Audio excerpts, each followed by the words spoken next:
Good morning बच्चों, कैसे हैं आप सब। कक्षा 7 की गणित की कक्षा में आपका स्वागत है। हम इकाई 2 घातांक पढ़ रहे थे अभी तक। इसके अध्याय 2B तक हमने क्वेश्चन हल कर लिए हैं। अब हम आगे बढ़ते हैं अभ्यास 2C की ओर।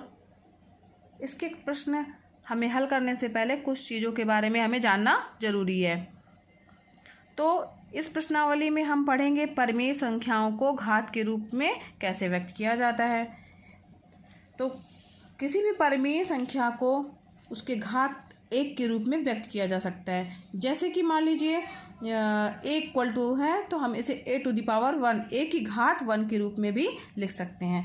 मान लीजिए कोई भी संख्या है तो उसे हम क्या लिख सकते हैं, 2 की घात 1 लिख सकते हैं। या कोई भी परिमेय संख्या ले लिया हमने 1/2 तो इसे हम 1/2 की घात 1 भी लिख सकते हैं। ठीक है, समझ में आ रहा है बच्चों। इसी तरीके से जो है हमारा दूसरा पॉइंट है, इसका दूसरा नियम क्या है कि सभी अभाज्य संख्याओं का घातीय संकेतन अद्वितीय होता है। जितनी भी अभाज्य संख्याएं हैं उनका घातीय संकेतन जो है अद्वितीय मतलब केवल एक ही होगा, उसके समान कोई भी दूसरा नहीं होगा। जैसे 5/12 है तो इसका जो घातीय संकेतन जो है वो 5/12 की घात 1 ही होगा। इसको घात के रूप में केवल एक ही प्रकार से व्यक्त किया जा सकता है या लिखा जा सकता है। समझ में आ रहा है ना बच्चों। ठीक, अब हम आगे बढ़ते हैं। तीसरा जो इसका पॉइंट है वो ये है, भाज्य संख्याओं में कुछ का घातीय संकेतन अद्वितीय तो कुछ का जो है अद्वितीय नहीं होता है। जैसे कुछ का तो भाज्य संख्याएं हैं तो उनका घातीय संकेतन हो सकता है कि अद्वितीय हो, लेकिन कुछ का ऐसा भी होता है कि अद्वितीय नहीं होता है। ठीक है, उसे हम 2-3 तरीके से लिख सकते हैं। जैसे कि मान लीजिए हमने एग्जाम्पल लिया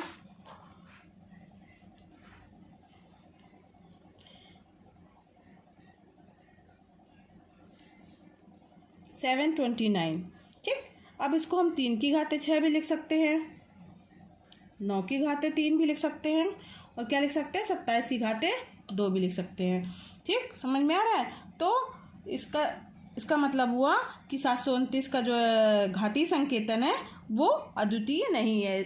इसे हम कई तरीके से घात के रूप में लिख सकते हैं। ठीक, और आगे हम इसमें पढ़ते हैं। इसी प्रकार बच्चों अगर दिया हुआ है हमारे पास P/Q multiplied by P/Q multiplied by P/Q multiplied by कितनी बार है ऐसा, m बार जो है इन संख्याओं P/Q का गुणा किया जा रहा है, तब हम इसे क्या लिखेंगे, P/Q की घात m। ठीक, समझ में आया बच्चों। इसे हम चूंकि बटे में इसे हम इस तरीके से भी लिख सकते हैं, P गुणे P कितनी बार, m बार। ठीक, इसी तरीके से Q हो जाएगा हमारा Q गुणे कितनी बार, m बार। ठीक है, तो इसे हम क्या लिखेंगे, P कितनी बार आया है, m बार। तो जितनी बार भी आया है वो पावर के रूप में लिखा जाता है। कोई संख्या कितनी बार गुणा की गई है उसको उसकी घात के रूप में लिखा जाता है। तो P का गुणा जो है वो m बार किया गया है तो P की पावर m या P की घात m। इसी तरीके से Q के लिए लिखेंगे, Q जो है हमारा कितनी बार आया है, m बार। तो क्या लिखेंगे इसको Q की घात m। इसका मतलब क्या हो गया, हमारे पास एक और फार्मूला आ गया। क्या फार्मूला आ गया, P/Q अगर पावर में है m तो P की पावर m होगा और Q की पावर m। इसका अपोजिट भी कर सकते हैं। अगर P की घात m बटे Q की घात m दिया हुआ है तो वो किसके बराबर होगा, P/Q की होल पावर या P/Q की घात m के बराबर होगा। ठीक है, समझ में आया बच्चों। ये हमारे पास एक नियम आ गया। इसी तरीके से हमने एक और नियम पढ़ा था, क्या, A की पावर m गुणे B की पावर m बराबर होता है A गुणे B की पावर m। ठीक है, ये सूत्र हम पढ़ चुके हैं। इसमें मल्टीप्लाई का चिन्ह लगाने की कोई आवश्यकता नहीं है, या ना भी लगाया जाए तो हम उसे AB की होल पावर m के रूप में भी लिख सकते हैं। तो ये भी हमारे पास एक फार्मूला तैयार हो गया है। अब आइए हम बढ़ते हैं अभ्यास 2C की ओर। इसके क्वेश्चन हम सॉल्व करते हैं। समझ में आ रहा है ना बच्चों। चलिए आइए बच्चों अभ्यास 2C का पहले क्वेश्चन की ओर सॉल्व करते हैं। ये पहला क्वेश्चन क्या दिया हुआ है, 12 गुणे 12 गुणे 12 गुणे 12 गुणे 12 गुणे 12 को घात रूप में व्यक्त कीजिए। ठीक है, तो यहाँ पे हम सबसे पहले क्या देखेंगे कि ये 12 हमारा कितनी बार आया है। हल करते समय क्या करेंगे, सबसे पहले ज्यों का त्यों उतार लेंगे। 12 गुणे 12 गुणे 12 गुणे 12 गुणे 12 गुणे 12, 1 2 3 4 5 6, 6 बार आया है ना 12। तो क्या हो जाएगा, किसी संख्या का अगर m बार गुणा किया गया है तो p की पावर m आता है। ठीक, तो चूंकि इसमें 12 का गुणा कितनी बार दिया गया है, चूंकि 12 का किया गया है इसलिए आधार हमारा क्या हो जाएगा 12, और घाते कितनी आएंगी, जितनी बार गुणा किया गया है। कितनी बार गुणा किया गया है यहाँ पे बच्चों, यहाँ पे किया गया है 6 बार। तो इसे क्या लिखेंगे घात के रूप में, 12 की घाते 6। समझ में आ रहा है बच्चों? ठीक है, अब हम इसके क्वेश्चन नंबर 2 की ओर, ये इसका हमारा आंसर हो जाएगा। घात के रूप में लिखना था तो इस मल्टीप्लिकेशन को जो है हम 10 टू द पावर 6 के रूप में लिखेंगे, जो कि ये इसका घातीय निरूपण है। अब हम क्वेश्चन नंबर 2 की ओर बढ़ते हैं। क्वेश्चन नंबर 2 हमारा क्या कह रहा है, क्वेश्चन नंबर 2 है बच्चों, 15,625 को आधार 5, आधार 25 एवं आधार 125 के घातीय संकेतों के रूप में व्यक्त कीजिए। यानी हमें आधार 5 लेना है एक बार आधार 25 लेना है, और एक बार आधार कितना लेना है 125। अब इन सब की कितनी घातें होंगी इस संख्या में, तो ऐसे सवालों को हल करने के लिए सबसे पहले हम इसका गुणनखंड करेंगे। 15,625। ठीक, अब आज गुणनखंड निकालेंगे इसका। 5 से जाएगा, 5 यहीं 15, 5 एकम 5, 5 दूनी 10, 5 25। फिर 5 से जाएगा बच्चों, 5 छक्का 30, 5 दूनी 10, 25। फिर 5 से जाएगा, 5 एकम 5, 5 दूनी 10, 25। फिर 5 से जाएगा ये 5 दूनी 10, 25। फिर 5 से जाएगा 25, और ये 5 एकम 5। समझ में आ रहा है? ये हमने इसका अभाज्य गुणनखंड कर दिया। ठीक, अब इस अगर हम लिखेंगे इसे तो क्या लिखेंगे, 15,625 को किस तरीके से लिख सकते हैं, 5 गुणे 5 गुणे 5 गुणे 5 गुणे 1 2 3 4 5 6, 6 बार आया है, 6 बार लिखेंगे। 1 2 3 4 5, और ये 6 बार हमने इसे लिख दिया। अब चूंकि हमें क्या लेना है, आधार 5 लेना है। एक बार आधार हमें 5 लेना है, यानी 5 की घात के रूप में लिखना है। तो 5 की घात के रूप में इसे अगर हमें लिखना है तो हम इसे क्या लिखेंगे, 5 टू द पावर कितनी बार आया है 6 बार, तो 5 टू द पावर 6 या 5 की घाते 6 लिखेंगे। तो आधार, इसमें आधार क्या हो गया 5, और घात कितनी हो गई 6। तो ये आधार 5 के सापेक्ष जो है हम 15,625 को इस तरीके से लिखेंगे। अब इसके बाद इसमें नेक्स्ट क्या पूछा है, आधार 25 होना चाहिए। 25 होना चाहिए तो हम क्या करेंगे, देखेंगे इसमें 25 को बनाने के लिए क्या करेंगे, 25 गुणे 25 होना चाहिए। तो इन दोनों का गुणा करें, इन दोनों का गुणा करेंगे और इन दोनों का गुणा करेंगे, तो क्या आ जाएगा 5 गुणे 5 25 गुणे 5 गुणे 5 25, फिर 5 गुणे 5 यानी 25। समझ में आ रहा है? तो हमारे पास इसमें आधार क्या हो गया 25। कितनी बार आया है 25 का, कितनी बार गुणा है 1 2 3, 3 बार गुणा है। तो इसे क्या लिखेंगे 25 की घाते 3। अब यहाँ पे हमने 15,625 को आधार 25 के रूप में जो है व्यक्त कर दिया है, घातीय संकेतन के रूप में। 25 की घाते क्या आ गया 3। ठीक है बच्चों, समझ में आ रहा है? अब हमें क्या करना है, आधार 125 के रूप में व्यक्त करना है। यानी हमारे पास आधार कितना होना चाहिए 125। तो अगर हम इन तीनों 5 को ले लेते हैं तो 5 25 25 पंचे 125, यानी हमें 3 3 5 जो है एक साथ लेने हैं।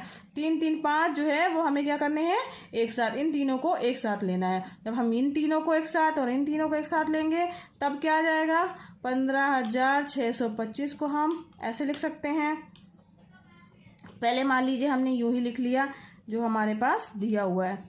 ठीक है, अब हम ऐसे करके इसके 3 3 के जोड़े बनाएंगे। जब 3 3 के जोड़े बनाएंगे तो हमारे पास 5 गुणे 5 5 25 25 पंचे 125, 125 आ गया।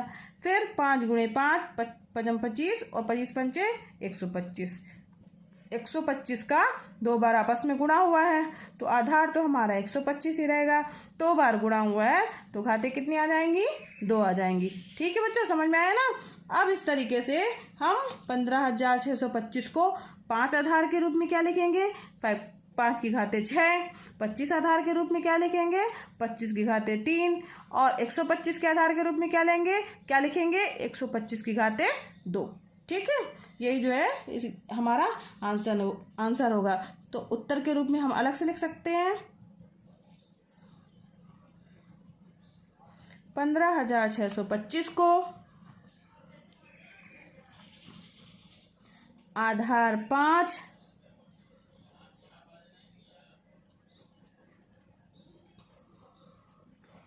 के घातीय संकेतन के रूप में 5 की घाते 6 आधार 25 के घातीय संकेतन के रूप में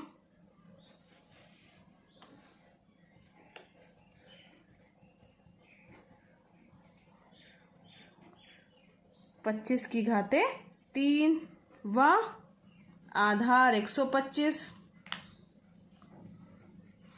के घातीय संकेतन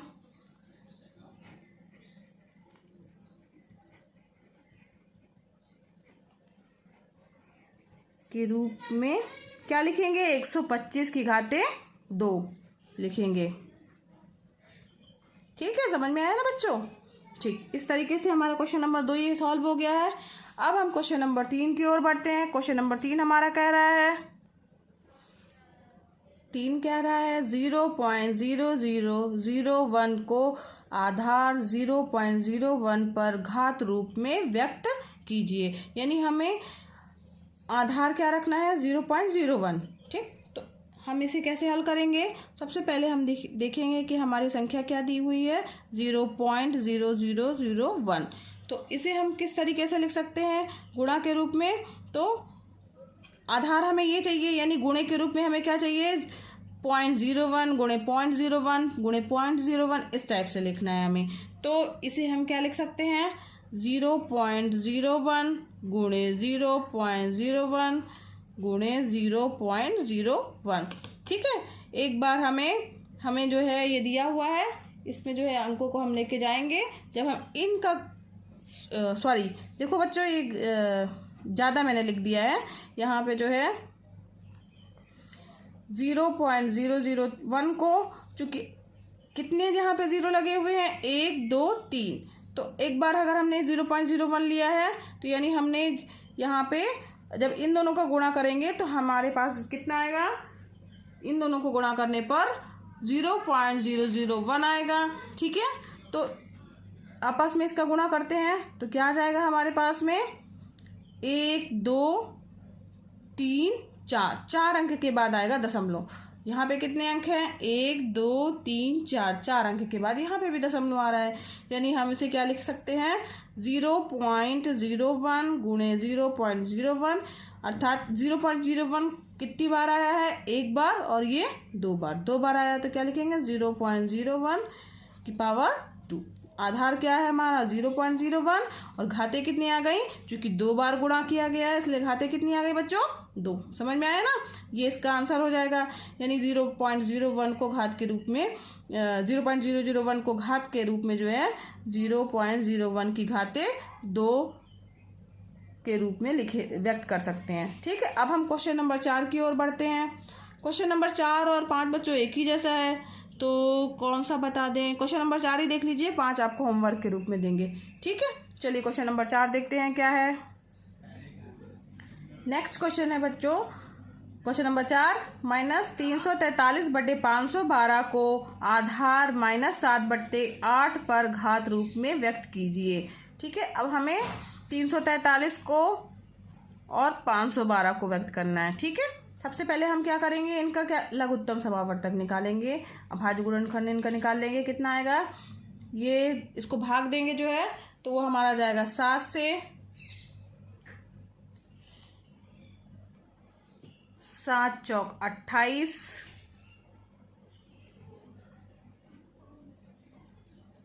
29 30 31 32 33 34, बचा 6 7 9 63। ठीक है, फिर 7 से जाएगा 7 7 49, 7 1 7। ठीक है, अब 512 की ओर देखते हैं। 512 किससे जाएगा, तो उसके लिए पहले हम देखते हैं 2 से जाएगा। 2 से 2 दूनी 4, 2 4 हो गया, बचा 1, यहाँ 10 आ गया। 2 पंचे 10, 2 छक्का 12, फिर 2 से जाएगा। 2 1 कम 2, 2 दूनी 4, 2 अट्ठे 16, फिर 2 से जाएगा। 2 छक्का 12, 2 चौको 8, फिर 2 से जाएगा। 2 3 6, 2 दूनी 4, समझ में आ रहा है। 2 से जाएगा। 2 1 कम 2, 2 छक्का 12, फिर 2 से जाएगा। 2 अट्ठे 16, फिर जो 2 से जाएगा। 2 चौको 8, फिर 2 से जाएगा। 2 दूनी 4, फिर 2 से जाएगा। 2 1 का 2। ठीक है बच्चों, समझ में आया ना। इसके बाद जो है इस तरीके से हम इसको क्या लिख सकते हैं, 343 को हम क्या लिख सकते हैं, चूंकि यहाँ माइनस लगा है तो हम माइनस के रूप में इसको लिखेंगे। तो माइनस के रूप में लिखेंगे तो यहाँ पे हम अगर 7 का कितनी बार आया है, 3 बार आया है। तो अगर हम -7 गुणे -7 गुणे -7 के रूप में लिखेंगे तो हमारा कितना आ जाएगा, 343। और 512 को क्या लिख सकते हैं, 512 को हम क्या लिख सकते हैं, 2 गुणे कितनी बार आया है, 1 2 3 4 5 6 7 8 9, 9 बार आया है। ठीक है, 2 गुणे 2 गुणे 2 गुणे 2 गुणे 2 गुणे 2 गुणे 2 गुणे 2, 1 2 3 4 5 6 7 8 9, 9 बार जो है वो 2 का गुणा। यहाँ पे ध्यान दीजिए, यहाँ पे 512 को हमें किस को लिखते समय जो है आधार कितना लेना है, 8। अभी हमारा आधार कितना आया है, 2। हमें 2 आधार को क्या बनाना है, 8। 8 कैसे बनाएंगे, 2 गुणे 2 गुणे 2 गुणे 2, 2 गुणे 2 गुणे 2 करेंगे, इसका मान कितना आएगा, 8। 2 दूनी 4 दूनी 8, 2 दूनी 4 दूनी 8, यानी इसको हम क्या लिख सकते हैं, 512 को 8 गुणे 8 गुणे 8, तब हमारा आधार कितना हो गया, 8। ठीक है, तो अब हमें संख्या क्या, हमें किसको लिखना है, 343 -343 बटे 512 को लिखना है। तो हम इसे क्या कैसे लिखेंगे, -7 -7 -7, 3 बार -7 का आपस में गुणा। ठीक है, अब 512 को क्या लिखेंगे, जब इसका आधार क्या लेके चल रहे हैं हम, 8, तो 8 गुणे 8 गुणे 8। अब इसे हम क्या लिख सकते हैं, अब हम इसे लिख सकते हैं -7 बटे 8 गुणे -7 बटे 8 गुणे -7 बटे 8। क्यों लिख सकते हैं, क्योंकि अभी हमने क्या पढ़ा है, इसके पहले जो पढ़ा था कि P, जैसे बताया था ना, P गुणे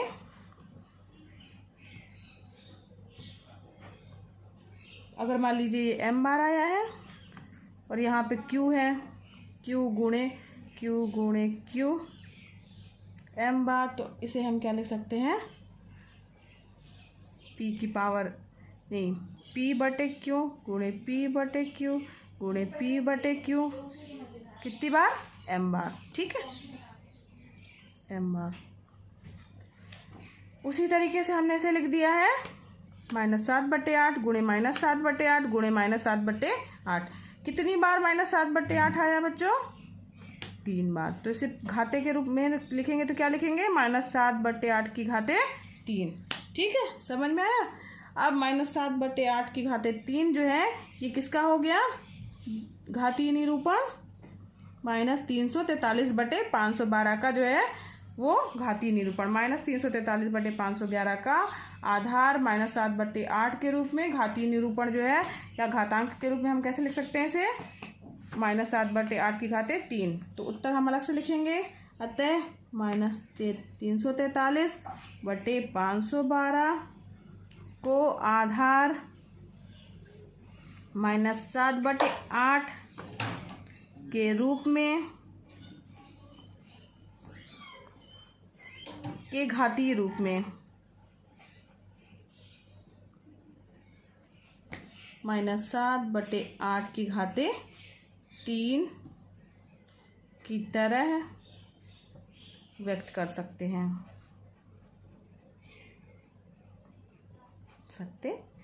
ये इसका आंसर हो गया। समझ में भी आ रहा है ना बच्चों, आ गया ना समझ में आपको। क्या करना है, गुणनखंड करना है। गुणनखंड करने के बाद फिर हमें क्या देखना है, जैसे ये गुणनखंड में हमारे पास गुणनखंड तो बहुत बड़ा आया है, लेकिन हमें देखना है कि हमें क्या आधार लेके चलना है। इसमें दिया था प्रश्न में 8 आधार लेके चलना है, तो हमें यहाँ पे इस गुणनखंड को 8 के गुणे के रूप में लिखना है। तो 8 के गुणे के रूप में लिखने के लिए हमने क्या किया, हम देखेंगे किसका कितने 2 का आपस में गुणा कर दें कि 8 आ जाए। 3 2 का गुणा किया तो 8 आ गया, इसी तरह 3 2 का गुणा किया तो 8 आ गया, इसी तरह इन 3 2 का गुणा किया तो 8 आ गया। तो इसका मतलब हमारे पास इसका आधार क्या हो गया, 8, आधार 8 हो गया। तो अब 8 गुणे 8 गुणे 8 3 बार आया है, तो 8 की घाते 3 हो गया। ठीक है, समझ में आया, ये इसका आंसर हो गया। इसका नेक्स्ट क्वेश्चन जो दिया हुआ है, 5वां क्वेश्चन जो है 1000 अपान 1331 को ये दिया है। ये आपको होमवर्क है, मैं थोड़ा सा हिंट कर दे रही हूँ। 1000 को तो आप लिख सकते हैं 10 गुणे 10 10 10 गुणे 10 के रूप में, ठीक है। और ये जो है आपका, ये इसका जब आप गुणनखंड निकालेंगे तो ये 11 से जाएगी संख्या, 11 गुणे 11 गुणे 11, ठीक है। इस तरीके से इसको जो है आप आधार के रूप में रखिएगा। ये आपका होमवर्क है, ये मैंने थोड़ा सा हिंट दिया है कि ये आपको कैसे हल करना है, ठीक। अब हम नेक्स्ट क्वेश्चन की ओर बढ़ते हैं। हमारा 6वां क्वेश्चन जो है वर्ग के रूप में व्यक्त करना है, और 7वां क्वेश्चन जो है वो घन के रूप में व्यक्त करना है। वर्ग का मतलब होता है घाते 2, और घन का मतलब क्या होता है, घाते 3।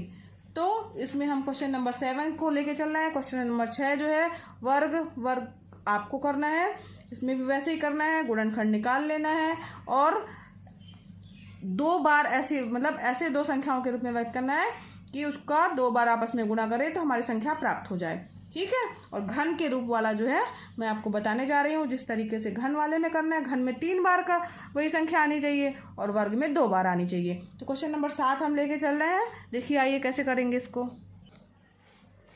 क्वेश्चन नंबर 7 दिया है 512/729 को घन के रूप में व्यक्त कीजिए। तो घन के रूप में व्यक्त करने के लिए सबसे पहले किसी भी संख्या को वर्ग में व्यक्त करना है या घन के रूप में व्यक्त करना है, तो ऐसे सवालों को हल करने के लिए सबसे पहले हम उसका अभाज्य गुणनखंड करेंगे। तो हम यहाँ पे किसका करेंगे, 512 का भी अभाज्य गुणनखंड करेंगे और 729 का भी अभाज्य गुणनखंड करेंगे, ठीक है। तो 512 सबसे पहले किससे जाएगा, ये चला जाएगा 2 से, 2 दूनी 4, ठीक है, 2 पंचे 10, 2 छक्का 12, फिर 2 से जाएगा 2 एकम 2, 2 दूनी 4 और 2 अट्ठे 16, फिर 2 से जाएगा ये 2 छक्का 12, 2 चौको 8, फिर 2 से जाएगा 2 तिहाई 6, 2 दूनी 4, फिर 2 से जाएगा 16, 2 से जाएगा 2 अट्ठे 16, फिर इसके बाद 2 से जाएगा 2 चौको 8, फिर 2 से जाएगा 2 दूनी 4, फिर 2 से जाएगा कम 2, ठीक, समझ में आ रहा है। अब इसी तरीके से हम 729 को देखेंगे कि ये किससे जाएगा। तो इसके लिए हम देखेंगे 2 से तो जाएगा नहीं, लास्ट में 9 है। अब ये 3 से देखते हैं, 3 से जाएगा क्या, हाँ 3 दूनी 6, 3 चौको 12, 3 त्रिकाई 9, फिर 3 से जाएगा 3 अट्ठे 24, 3 एकम 3, फिर 3 से जाएगा 3 दूनी 6, 3 सत्ते 21, फिर 3 से जाएगा 3 नमा 27, फिर 3 से जाएगा 3 त्रिकाई 9, 3 एकम 3। ये इसके क्या हो गए, हमारे पास गुणनखंड प्राप्त हो गए, ठीक। अब हम इन्हें किस तरीके से लिख सकते हैं, जैसे 512 को क्या लिखेंगे, 512 को हम लिखेंगे 512 बराबर हो जाएगा 2 गुणे कितनी बार आया, 1 2 3 4 5 6 7 8 9, 9 बार आया। तो हम 2 को कितनी बार गुणा करके लिखेंगे, 9 बार गुणा करके लिखेंगे, 1 2 3 4 5 6 7 8 और ये 9, ठीक। और इसी तरीके से हम 729 को क्या लिखेंगे, 729 को लिखेंगे 3 के गुणे के रूप में। 3 के गुणे कितने आए, 1 2 3 4 5 6, 4 5 और ये 6, ठीक। तो अब यहाँ पे ध्यान देना है, हमें घन के रूप में बनाना है। घन का मतलब होता है घाते 3 के रूप में बनाना है। घाते 3 मतलब हुआ किसकी घाते 3 होंगी, तो यहाँ पे हमें 3 3 के जोड़े बनाने हैं, ठीक है। 3 3 के जोड़े बनेंगे, तो यहाँ पे 3 के कितने जोड़े, 2 के कितने जोड़े बनेंगे, 3 जोड़े बनेंगे। इसी तरीके से 3 के कितने जोड़े बनेंगे, 2 जोड़े बनेंगे, ठीक है। नहीं, 3 भागों में लिखना है बेटा। तो इसके लिए क्या करेंगे, ये 1 भाग हो गया, 2 भाग हो गया और ये 3 भाग हो गया। और इसी तरह इसके 3 भाग करेंगे बराबर बराबर। तो 1 भाग ये हो गया, 2 भाग ये हो गया और ये 3 भाग हो गया। ठीक है, तो ये क्या, इसको हम क्या लिख सकते हैं, 512 को क्या लिख सकते हैं, 2 2 दूनी 4, 4 दूनी 8, यानी 8 की घाते 8 गुणे 8 गुणे 8। और इसी तरीके से 729 को क्या लिख सकते हैं, 3 त्रिकाई 9, यानी 9 गुणे 9 गुणे 9। हमें 3 बार चाहिए क्योंकि हमें घन चाहिए है।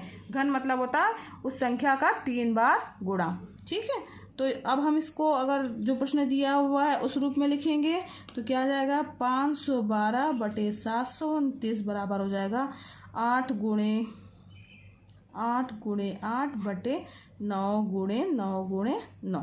अगर ये आपस में बटे का चिन्ह लगा हुआ है, एक जैसी संख्या है, तो इनको हम 8 बटे 9 गुणे 8 बटे 9 गुणे 8 बटे 9 के रूप में लिख सकते हैं। ठीक है, अब ये इसको हम क्या लिखेंगे, ये बराबर हो जाएगा हमारा 8 बटे 9 की घाते 3। ठीक, अब ये जो है 512 को हम घन के रूप में कैसे, 512 बटे 729 को घन के रूप में कैसे लिखेंगे, 8 बटे 9 की घाते 3। ठीक है, ये हमारा आंसर हो गया। आंसर आप अलग से भी लिख सकते हैं। क्वेश्चन नंबर 6 जो वर्ग वाला है, तो इसे जो है हमें 2 भागों में बांटना है। जैसे हमने इसके 3 भाग किए हैं, 1 2 3 भाग किए हैं, उसमें क्या करना है, आपको 2 भाग करना है। अगर जैसे मान लीजिए इसी क्वेश्चन में 2 भाग करना होता तो हमें कितने कितने के जोड़े बना, इसमें तो चूंकि 9 बार आया है, अगर 8 बार आता है ये तो 4 4 के जोड़े बनेंगे। इसी तरह इसमें 2 भाग करेंगे, इसमें तो 3 और 3 के 2 भाग होंगे। ठीक है, इसी तरीके से 6वां क्वेश्चन आपका होमवर्क है जो कि आपको करना है। और अभ्यास 2C ये समाप्त हुई प्रश्नावली। आगे हम नेक्स्ट क्लास में पढ़ेंगे। थैंक यू बच्चों, समझ में आ रहा है ना।